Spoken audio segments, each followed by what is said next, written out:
اللهم رب اشرح لي صدري ويسر لي أمري واحلل عقدة من لساني يفقهوا قولي۔ حمد و ثنا کے بعد محترم اور معزز سامعین کرام، گزشتہ درس میں آپ کے سامنے سورہ انعام کی آیت نمبر 135 تک کا معنی اور مفہوم ذکر کیا گیا کہ جس میں اللہ رب العزت نے قیامت کے واقع ہونے کا ذکر فرمایا، اور رب تعالیٰ نے رسول کریم صلی اللہ تعالیٰ علیہ وسلم کی زبانی امت کو، کفار کو اور کائنات کے تمام تر مرتدین اور اللہ تعالیٰ کے منکرین کو یہ حکم ارشاد فرمایا کہ رب تعالیٰ ان کی عبادات سے، ان کے معاملات سے بے نیاز ہے۔ جن و انس کے قیامت کے دن جمع ہونے اور ان کے آپس میں مکالمے کا ذکر کیا گیا۔ اب چونکہ گزشتہ آیات میں اللہ تبارک و تعالیٰ نے کفار کی مذمت فرمائی، ان کے آخرت پر ایمان نہ رکھنے کی وجہ سے، رب تعالیٰ کی انکار کی وجہ سے، اللہ تبارک و تعالیٰ پر ایمان نہ لانے کی وجہ سے، تو اگلی چند آیات میں اللہ تبارک و تعالیٰ نے کفار کی مذمت ان کی کچھ جہالتوں کی وجہ سے، کچھ عمومی اخلاق، عادات اور اطوار کی وجہ سے فرمائی۔ ارشاد فرمایا وَجَعَلُوا لِلَّهِ مِمَّا ذَرَأَ مِنَ الْحَرْثِ وَالْأَنْعَامِ نَصِيبًا، اور انہوں نے اللہ کی پیدا کی ہوئی کھیتیوں اور مویشیوں میں سے ایک حصہ اللہ کے لیے مقرر کیا۔ فقالوا، اور انہوں نے اپنے گمان میں یہ کہا هَذَا لِلَّهِ بِزَعْمِهِمْ، کہ یہ اللہ کے لیے ہے، وَهَذَا لِشُرَكَائِنَا، اور یہ حصہ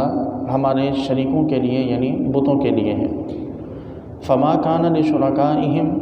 تو پس جو ان کے شرکا یعنی بتوں کا ہے، فلا یصل الی اللہ، وہ اللہ کے حصے کے ساتھ نہیں ملتا، وما کان للہ، اور جو اللہ کا حصہ رکھتے ہیں، فہو یصل الی شرکائہم، تو وہ ان کے شرکا یعنی ان کے بتوں کے حصوں میں مل جاتا ہے۔ ساء ما یحکمون، یہ لوگ کتنا ہی برا فیصلہ کرتے ہیں۔ اور فرمایا کہ وَكَذَلِكَ زَيَّنَ لِكَثِيرٍ مِّنَ الْمُشْرِكِينَ، اور اسی طرح بہت سے مشرکین کے لیے ان کے شرکاء نے مزین کر دیا قتل اولادہم، شرکاءہم قتل اولادہم، ان کی اولادوں کو قتل کرنا، لِيُرْدُوهُمْ، تاکہ وہ انہیں ہلاک کریں، وَلِيَلْبِسُوا عَلَيْهِمْ دِينَهُمْ، اور ان کے دین کو ان پر مشتبہ کریں۔ وَلَوْ شَاءَ اللَّهُ مَا فَعَلُوا، اور اگر اللہ چاہتا تو وہ یہ نہ کرتے، فَذَرْهُمْ وَمَا يَفْتَرُونَ، تو آپ ان کے جھوٹوں پر انہیں چھوڑ دیجیے۔ اللہ تبارک و تعالیٰ نے پہلی جو آیت کریمہ ہے، اس میں رب تعالیٰ نے کفار و مشرکین کی ایک عادت کا ذکر فرمایا کہ اس دور میں کفار یہ کیا کرتے کہ ان کی جو کھیتیاں یا جو پھل جو آتے، وہ اس میں سے دو حصے الگ کیا کرتے، ایک حصہ اللہ تعالیٰ کے نام کا اور ایک حصہ بتوں کے نام کا، اور ان دونوں حصوں کو تقسیم کرنے کے بعد وہ ان دونوں حصوں کو محفوظ رکھتے۔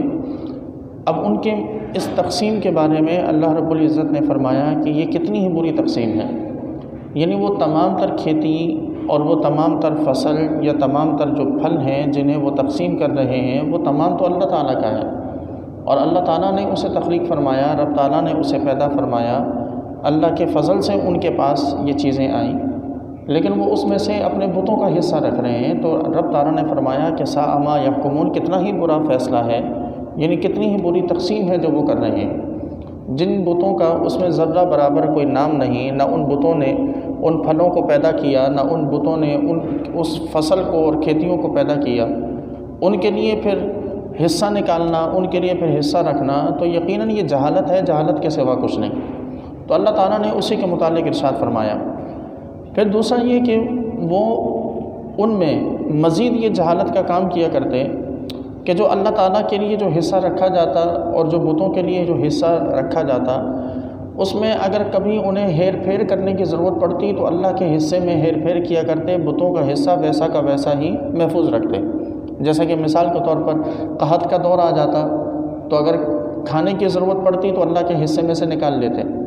یوں ہی اگر اللہ تعالیٰ کے لیے جو حصہ مقرر کیا جاتا اس حصے میں کچھ اگر خرابی پیدا ہو جاتی تو اسے یوں ہی چھوڑ دیتے، اور بتوں کے حصے میں اگر کوئی خرابی پیدا ہو جاتی تو وہ اللہ تعالیٰ کے حصے میں سے نکال کر بتوں کے حصے کو پورا کیا کرتے۔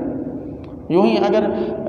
یہاں اللہ تعالیٰ کے لیے اس کے نام پر جو حصہ الگ کیا جاتا اس حصے میں سے اگر کچھ چیزیں بتوں کے حصے میں مل جاتی تو انہیں الگ نہ کرتے، لیکن اگر بتوں کے حصوں میں سے اللہ تعالیٰ کے نام پر رکھے گئے حصے میں اگر کچھ ملاوٹ ہو جاتی تو اسے فوراً الگ کرتے۔ یوں ہی کچھ کھیتیاں تھیں، کچھ فصلیں تھیں کہ جو اللہ تعالیٰ کے نام پر، اور کچھ فصلیں تھیں کہ جو بتوں کے نام پر وقف تھیں، جن کو وہ پانی اور ان کھیتیوں میں پانی بھی وہ اسی نام پر لگاتے۔ تو اللہ تبارک و تعالیٰ کے نام پر جو حصہ مقرر کیا جاتا کھیتی کا، زمین کا، اسے سیراب کرنے میں، پانی لگانے میں، ضرورت پوری کرنے میں وہ ہمیشہ سستی سے کام لیتے، اور بتوں کے معاملے میں ہمیشہ چست رہتے۔ تو اللہ تعالیٰ نے اس چیز کو فرمایا کہ ساء ما یحکمون، کتنا ہی برا ہے جو وہ کرتے ہیں، کہ اول تو سب سے بڑی جہالت یہ کہ وہ اللہ کے ساتھ بتوں کا حصہ رکھ رہے ہیں۔ اللہ تعالیٰ کے لیے تو حصہ رکھنا ہے کہ رب تعالیٰ نے تخلیق فرمایا، اللہ تعالیٰ نے کھیتی پیدا فرمائی، اللہ تعالیٰ نے پھل پیدا فرمائے۔ بتوں کے لیے حصہ رکھنا سب سے پہلی اور بڑی جہالت یہ ہے۔ پھر اس پر مستضاد جہالت یہ کہ پھر وہ اس میں بھی جو حصہ اللہ کے لیے رکھا اس میں بھی وہ ہیر پھیر کر رہے ہیں، اس میں بھی اللہ تعالیٰ کے حصے میں ملاوٹ کرنا، اللہ تعالیٰ کے حصے میں سے نکالنا، یہ چیزیں اللہ تبارک و تعالیٰ نے ان چیزوں کی یہاں پر مذمت فرمائی۔ آیت کے اس مفہوم کو اگر تھوڑا سا عام کریں اور عمومی معنی میں اگر آیت کو لے کر جائیں تو آج ہماری سوسائٹی کا بھی یہی حال ہے۔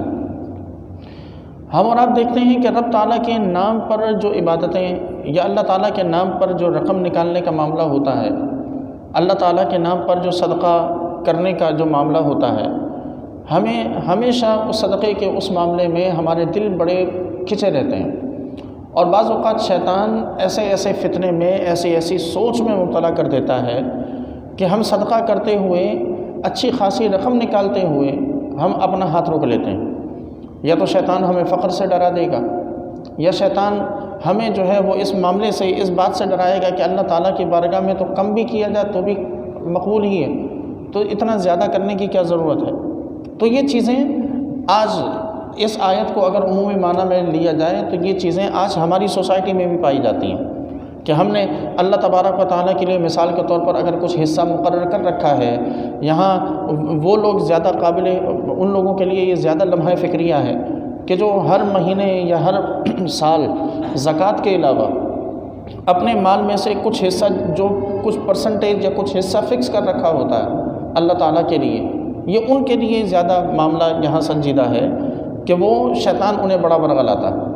کہ اتنا کچھ کرنے، زکوٰۃ تو دیتے ہی ہیں اور ویسے بھی چلتے پھرتے ہم صدقے دیتے رہتے ہیں، تو ایک مستقل اماؤنٹ کیوں اپنے مال سے نکالیں؟ اور اگر ایک مستقل اماؤنٹ ہم نکال ہی رہے ہیں تو کبھی اگر ضرورت پیش آتی ہے تو ہم بجائے اس کے کہ کوئی اور راستہ اختیار کریں، ہم اللہ تعالیٰ کے لیے فکس کی ہوئی پرسنٹیج میں سے کمی کرتے ہیں اور وہاں سے ہم نکالنے کی کوشش کرتے ہیں اپنی ضرورت پوری کرنے کے لیے۔ تو رب تعالیٰ نے اس چیز کو ساء ما یحکمون فرمایا کہ کتنا ہی برا کام ہے کہ جو لوگ کرتے ہیں کہ اللہ کے حصے میں سے چیزوں کو نکالنا اور اللہ تبارک و تعالیٰ کے حصے میں ملاوٹ کرنا یا اس میں کسی قسم کا ہیر پھیر کرنا۔ یہاں یہی معاملہ ہمارے دیگر تمام تر معاملات اور دیگر تمام تر اشیاء پر لاگو ہوتا ہے۔ اس کے بعد دوسری جو خرابی، اخلاقی خرابی کہیے یا معاشرتی خرابی کہیے، اللہ تبارک و تعالیٰ نے جو ان کی ذکر فرمائی وہ یہ کہ یہ اپنی اولاد کو قتل کرتے ہیں، اور کس لیے کہ ان کے بت انہیں، یعنی شیطان انہیں سکھاتا ہے، شیطان انہیں ورغلاتا ہے۔ اور شیطان کیا ورغلاتا ہے؟ شیطان کا وہ ورغلانا وہ یقینی طور پر وہ رزق کے معاملے کے حوالے سے ہے کہ مثال کے طور پر اولاد کو قتل کرنے کا معنی دو طریقے سے پایا جاتا ہے۔ ایک تو یہ کہ اس دور میں بیٹیوں کو زندہ دفن کر دیا جاتا تھا، ایک یہ اولاد کا قتل تھا، اور دوسرا اولاد کا قتل کرنا جسے ہمارے یہاں عمومی طور پر برتھ کنٹرول کہتے ہیں، اولاد کا قتل کرنا یہ بھی شمار کیا جاتا ہے۔ تو یہاں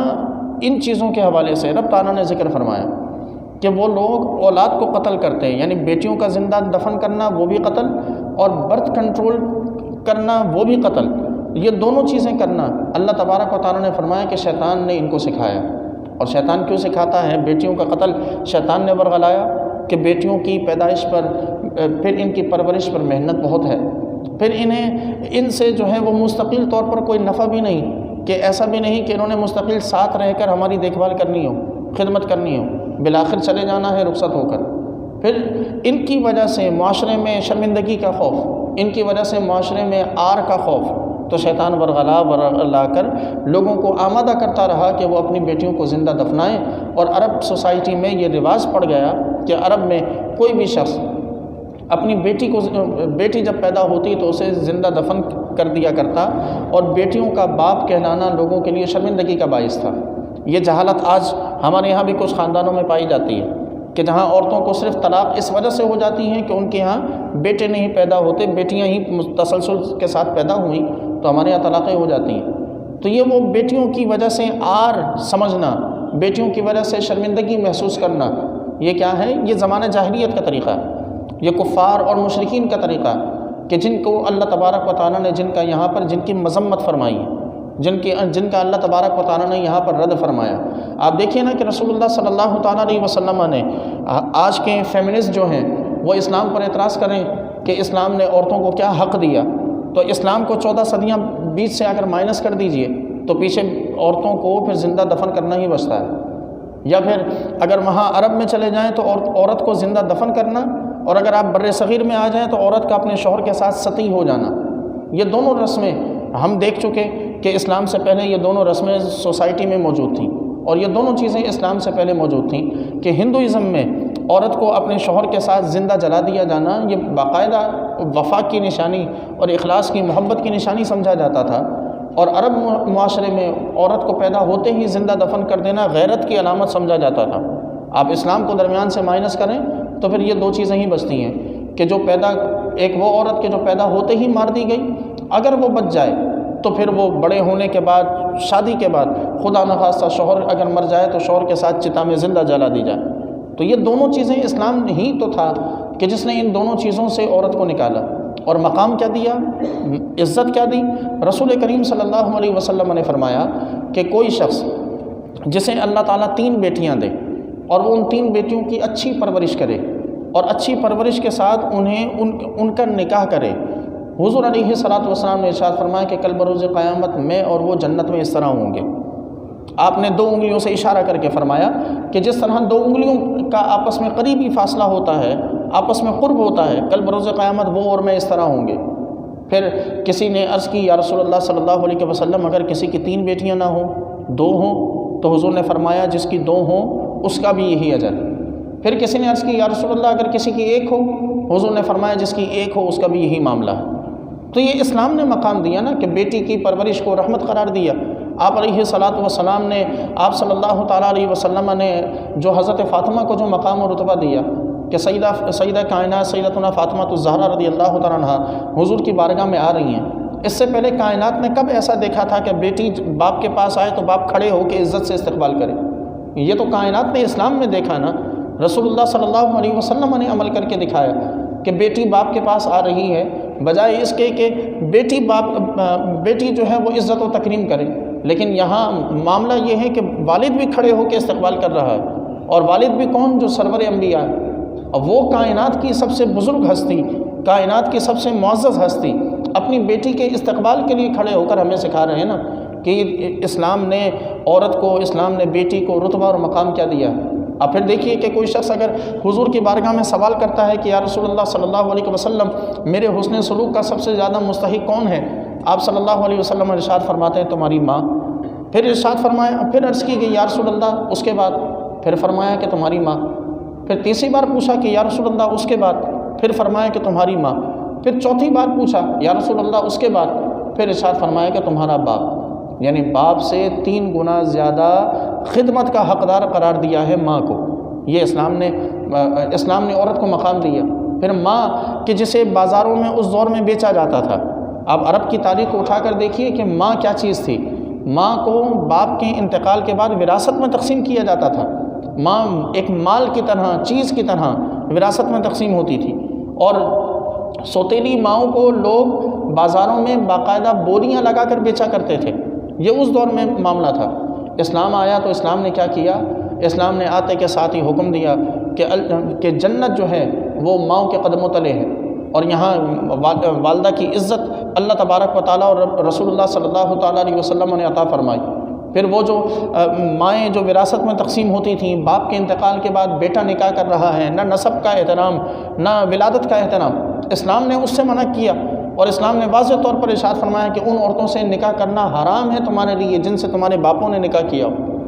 تو یہ عزت و تکریم کس نے دی؟ اسلام نے عطا کی۔ آج ہم بات کریں کہ اسلام عورت کو اسلام حق نہیں دیتا، عورت یہ اسلام جو ہے وہ حقوق کے منافی ہے، مسلمان عورت کو پابند کرتے ہیں۔ آپ دیکھیے نا کہ ابھی انڈیا میں کچھ دن پہلے جو ہے ایک وزیر نے ایک فیمیل ڈاکٹر کو سرٹیفکیٹ دیتے ہوئے اس کا نقاب کھینچا، تو یہ کیا تھا؟ یہ اسلام کے خلاف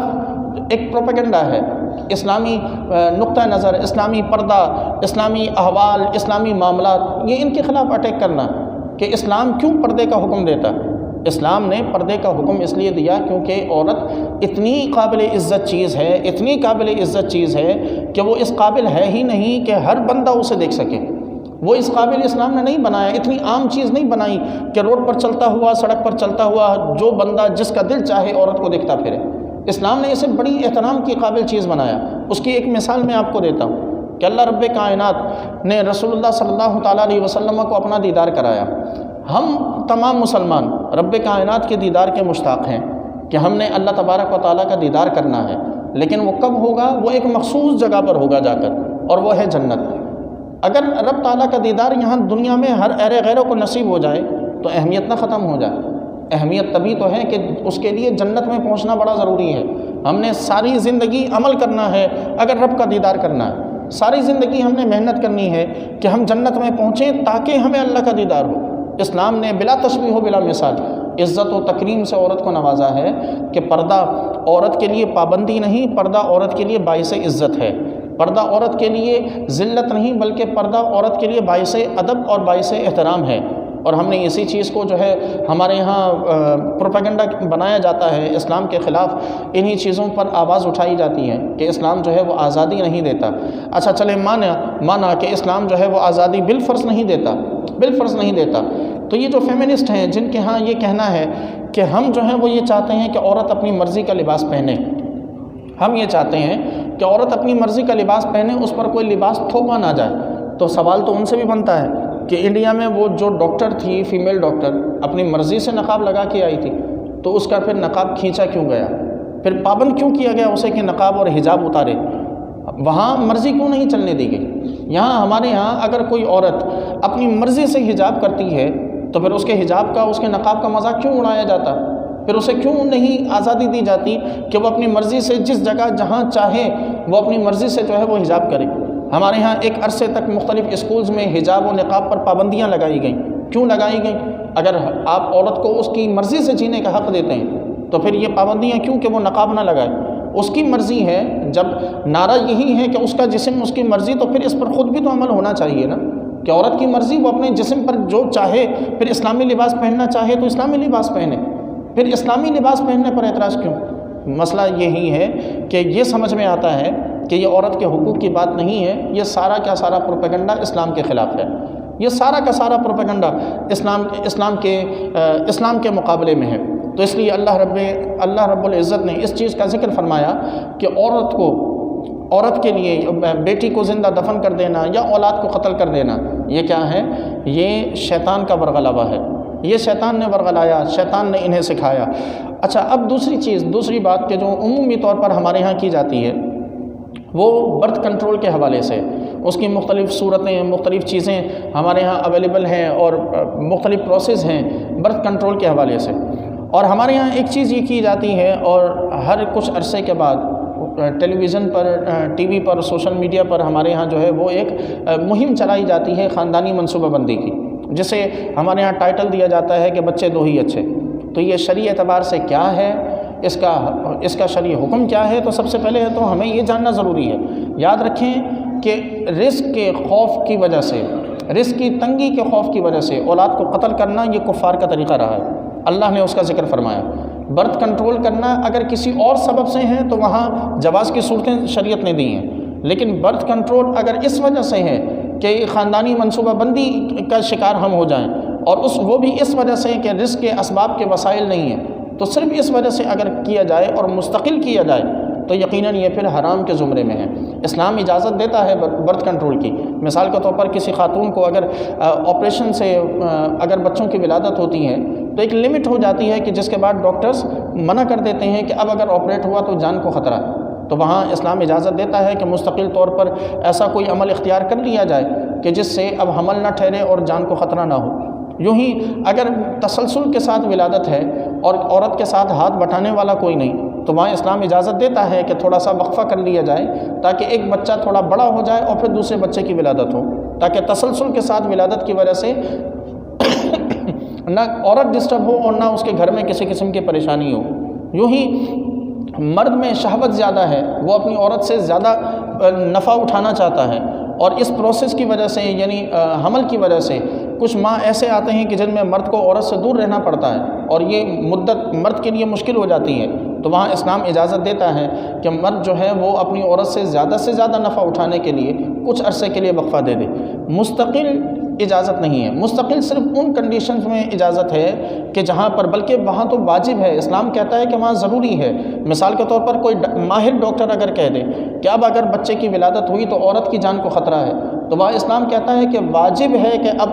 عورت کو حمل نہ ٹھہرنے دیا جائے، واجب ہے کہ اب جو ہے وہ برتھ کو کنٹرول کیا جائے۔ جہاں آپریشن کا معاملہ ہو اور ڈاکٹر بتا دے کہ اب آپریشن نہیں ہو سکتا، تو وہاں اسلام کہتا ہے کہ واجب ہے کہ عورت کا اب جو ہے وہ رحم نکال دیا جائے یا کاٹ دیا جائے تاکہ اب عورت کو حمل نہ ٹھہرے۔ یعنی اسلام اتنی خیر خواہی کر رہا ہے کہ جہاں جان کو خطرہ ہے وہاں اسلام اجازت کیا بلکہ اسلام کہتا ہے، حکم دیتا ہے کہ یہاں ضروری ہے کہ یہ کام کرو تاکہ جان کو بچایا جا سکے۔ ہم اسلام کا ان چیزوں میں مذاق اڑائیں، اسلام کا ان چیزوں میں اسلام کے خلاف ہم سازش و پروپیگنڈے کا حصہ بنیں تو یقیناً یہ درست نہیں ہے۔ دوسری چیز یہ کہ ہمارے یہاں عمومی طور پر خاندانی منصوبہ بندی کا جو معاملہ ہے وہ رزق کی اور اسباب کی تنگی کی وجہ سے ہوتا ہے۔ یاد رکھیں کہ رزق کی تنگی کی وجہ سے بھی اسلام اس بات کی اجازت ضرور دیتا ہے کہ کچھ عرصے کے لیے وقفہ کر لیا جائے، تاکہ جب بسا اوقات ایسا ہوتا ہے کہ اچھا خاصا سیٹل آدمی، اچھا خاصا کمانے والا بندہ ایک دم سے کریش ہو جاتا ہے، ایک دم سے اس کے مالی معاملات میں تنگی آ جاتی ہے، تو وہ ایک فیز ہوتا ہے جس سے وہ نکلتا ہے، تو اس فیز سے نکلنے کی حد تک اسلام اجازت دیتا ہے، لیکن اس کو یہ کرنا کہ مستقل طور پر اپنے آپ کو اولاد کے قابل نہ بنانا، جیسا کہ مردوں میں نسبندی کروانا یا عورت میں بالخصوص صرف رزق کی وجہ سے مستقل طور پر کوئی ایسا عملی قدم اٹھانا، یہ شرعی اعتبار سے حرام ہے اور اسلام اس سے منع کرتا ہے۔ رسول اللہ صلی اللہ تعالیٰ علیہ وسلم کی بارگاہ میں بھی ایسے چند صحابہ آئے کہ جنہوں نے عرض کی، یا رسول اللہ صلی اللہ علیہ وسلم، شہوت زیادہ ہے، خواہش ہے، لیکن آقا ہاتھ تنگ دست ہے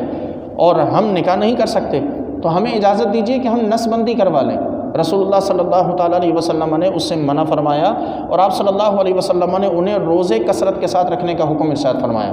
تو یہ ہمارے سامنے حضور اکرم صلی اللہ تعالیٰ علیہ وسلم کی مثالیں موجود ہیں۔ پھر اس کے بعد اللہ تبارک و تعالیٰ نے فرمایا کہ وَقَالُوا هَٰذِهِ أَنْعَامٌ وَحَرْثٌ حِجْرٌ لَا يَطْعَمُهَا إِلَّا مَن نَّشَاءُ بِزَعْمِهِمْ۔ اب یہ دوسری تقسیم ہے کہ مویشیاں اور کھیتی، یہ مویشی اور کھیتیاں جو ہیں یہ ممنوع ہیں، ان کو وہی کھائے گا جس کو ہم چاہیں گے، یعنی بتوں کے لیے اور خدا کے لیے جو حصہ نکالا گیا، اب اس میں سے کوئی مستحق اپنی مرضی سے کوئی مستحق آ کے نہیں لے سکتا۔ کوئی اگر آ کے کہے کہ میں مستحق ہوں، اسے نہیں دیں گے، صرف وہی کھائے گا، صرف وہی کھائے گا کہ جس کے بارے میں ہم چاہیں گے کہ وہ کھائے۔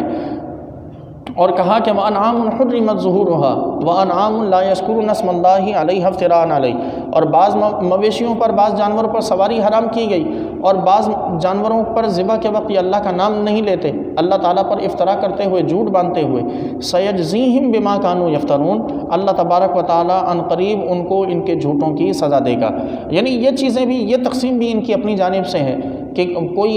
صدقات کے مالوں میں سے کون کھائے گا کون نہیں کھائے گا یہ ہم طے کریں گے۔ اللہ تعالیٰ نے فرمایا کہ اس کی ہم تمہیں سزا دیں گے۔ پھر ان کی یہ تقسیم کہ یہ جو فلاں جو جانور ہیں، ان جانوروں پر سواری نہیں ہو سکتی، ان جانوروں پر ہم کبھی سواری نہیں کریں گے، تو سواری نہ کرنے کے لیے جانوروں کو فکس کرنا، یہ بھی ان کی تقسیم ہے۔ اللہ تعالیٰ نے فرمایا کہ ہم انہیں بھی اس کی بھی سزا دیں گے۔ پھر ان کا جانوروں پر ذبح کرتے وقت اللہ کا نام نہ لینا، یہ بھی ایک جھوٹ ہے اللہ تعالیٰ پر۔ تو یہ بھی اللہ تعالیٰ نے فرمایا کہ اللہ تعالیٰ عن قریب ان کو اس کی سزا دے گا۔ وقالوا ما فی بطون هذه الانعام خالصۃ لذکورنا ومحرم علی ازواجنا، اور انہوں نے کہا کہ جو کچھ ان مویشیوں کے پیٹوں میں ہے وہ ہمارے مردوں کے لیے مخصوص ہے، وہ محرم علی ازواجنا، اور ہماری عورتوں پر وہ حرام ہے۔ وَإِن يَكُن مَيْتَةً فَهُمْ فِيهِ شُرَكَاء، اور اگر اس جانور کے پیٹ سے بچہ مردہ پیدا ہو تو مرد و عورتیں دونوں شریک ہیں۔ سَيَجْزِيهِمْ وَصْفَهُمْ، اللہ تعالیٰ ان کی گھڑی ہوئی باتوں کا انہیں سزا دے گا۔ إِنَّهُ حَكِيمٌ عَلِيمٌ، بے شک اللہ تبارک و تعالیٰ بہت حکمت والا اور جاننے والا ہے۔ تو یہ بھی تقسیم ان کی جانب سے ہے کہ جانور کے پیٹ میں اگر بچہ ہے تو اگر نر بچہ پیدا ہوا تو وہ ہمارے مردوں کا ہے، اور اگر مادہ پیدا ہوئی تو وہ ہماری عورتوں کا ہے۔ تو یہ تقسیم بھی ان کی طرف سے کی جانا، اور اس تقسیم کا بھی لوگوں کے سامنے اس طرح کا اعلان کرنا، اللہ تبارک و تعالیٰ نے اسے بھی برا قرار دیا اور اس کی بھی سزا کا حکم ارشاد فرمایا۔ اس کے بعد اس رکوع کی آخری آیت ہے کہ جس میں رب تعالیٰ نے دوبارہ وہی مضمون ریپیٹ فرمایا اولاد کو قتل کرنے کے حوالے سے کہ قد خسر الذین قتلوا اولادہم سفہا بغیر علم، بے شک ان لوگوں نے نقصان کیا جنہوں نے حماقت اور جہالت کی وجہ سے اپنی اولاد کو قتل کیا۔ وحرموا ما رزقہم اللہ، اور انہوں نے اپنے آپ پر اللہ کی حلال کی ہوئی چیزوں کو حرام کیا، افتراء علی اللہ، اللہ تعالیٰ پر جھوٹ باندھتے ہوئے، یعنی یہ کہتے ہوئے کہ یہ کام تو اللہ نے کیا۔ قد ضلوا، بے شک یہ لوگ گمراہ ہو گئے، وما کانوا مہتدین، اور یہ ہدایت پانے والے تھے بھی نہیں۔ تو یہاں رسول اللہ صلی اللہ تعالیٰ علیہ وسلم کی ایک حدیث مبارک سن لیجئے کہ جس میں آپ صلی اللہ علیہ وسلم کی بارگاہ میں ایک شخص نے اسلام قبول کیا، اور اسلام قبول کرنے کے بعد پھر اسے دیکھا جاتا کہ وہ شخص جو ہے ہمیشہ پریشانی میں رہتا، ہمیشہ غم کی کیفیت میں رہتا، اور نہ کسی سے زیادہ بات چیت کرنا، نہ ہنسنا کھیلنا، ہمیشہ غم کی کیفیت میں۔ تو ایک مرتبہ اس رسول اللہ صلی اللہ علیہ وسلم نے اس سے پوچھا کہ کیا بات ہے، تم ہمیشہ غم کی حالت میں کیوں رہتے ہو؟ اس نے عرض کی یا رسول اللہ صلی اللہ علیہ وسلم، میں نے زمانہ جاہلیت میں بہت بڑا گناہ کیا تھا، اتنا بڑا گناہ کہ میں ڈرتا ہوں کہ کہیں اللہ تعالیٰ میرے اس گناہ کو بخشنے سے انکار نہ کر دے،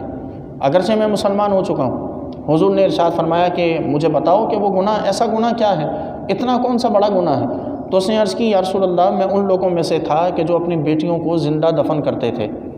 اور کہنے لگا کہ ایک مرتبہ میرے گھر میں بیٹی ہوئی تو میری بیوی نے سفارش کی کہ اس ایک بیٹی کو تو زندہ چھوڑ دو، تو کہنے لگا کہ میں نے بیوی کی سفارش مان کر اس ایک بیٹی کو زندہ چھوڑ دیا۔ وہ بیٹی بڑی ہوئی، یہاں تک کہ وہ عورتوں میں حسین ترین لڑکی تھی، اور مکہ میں اس کے حسن کا چرچا تھا۔ لوگوں نے مجھے اس کے نکاح کے لیے پیغام بھیجے، مجھے اس پر عار آیا، مجھے یہ شرم محسوس ہوئی کہ لوگ میری بیٹی سے نکاح کے لیے پیغام بھیج رہے ہیں۔ کہنے لگا کہ مجھے صرف اس شرمندگی کی وجہ سے کہ میں کسی کو اپنی بیٹی سونپوں اور میری بیٹی کسی اور کے گھر میں جائے، صرف اس شرمندگی کی وجہ سے میں نے یہ طے کیا کہ میں اپنی بیٹی کو قتل کر دوں۔ کہنے لگا کہ میں نے اپنی بیٹی کو گھر سے لیا، اپنی بیوی کے سامنے بات کی کہ میں فلاں دوسرے گاؤں میں اسے فلاں رشتہ داروں سے ملوانے کے لیے لے کر جا رہا ہوں۔ میں اپنے گھر سے نکلا، بیٹی کو بتایا تو بیٹی خوش ہوئی، وہ اچھے سے تیار ہوئی، بیوی نے اسے اچھے کپڑے اور زیور پہنائے، بیٹی اسے وہاں میرے ساتھ چلی، یہاں تک کہ ہم جنگل میں پہنچے، کنویں کے پاس پہنچے۔ جب کنویں کے پاس پہنچے تو وہاں میں نے کنویں کے اندر جھانک کے جب دیکھا تو میری بیٹی جو پیچھے تھی وہ سمجھ گئی کہ میں اس کے ساتھ کیا کرنے والا ہوں۔ وہ ڈر کے مارے، میں ہی اسے قتل کرنے والا تھا، وہ ڈر کے مارے مجھ سے ہی لپٹ گئی اور مجھ سے کہنے لگی کہ ابا جان یہ آپ کیا کر رہے ہیں؟ تو کہنے لگا کہ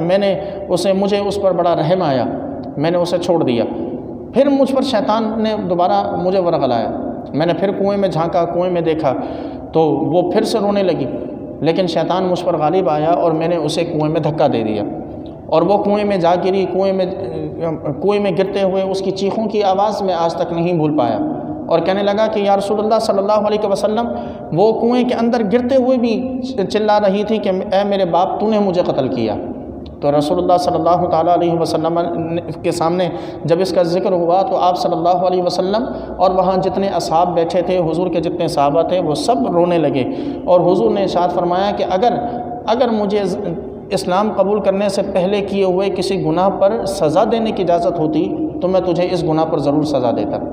تو یہ یعنی اسلام کا کانسیپٹ ہے کہ جسے آج ہمیں سمجھنے کی ضرورت ہے۔ ہم بلا وجہ، اور اسپیشلی ہمارے گھروں کی بچیاں، ہمارے گھروں کی خواتین اس پروپیگنڈے کا بہت شکار ہو جاتی ہیں کہ پردہ کیا چیز ہے، پردہ دل کا ہونا چاہیے، یہ معاملہ کیا ہے، اور عجیب و غریب قسم کی پابندیاں۔ ہم اس دور میں جی رہے ہیں کہ جس دور میں پردے کی سب سے زیادہ ضرورت ہے۔ وہ صحابہ کا دور تھا جس میں پردے کی اتنی ضرورت نہ تھی، پاک باز لوگ تھے، پاک باز خواتین تھیں، لیکن اللہ نے وہاں بھی حکم ارشاد فرمایا، وہاں بھی انہیں اجازت نہیں تھی کہ وہ بغیر پردے کے نکلیں۔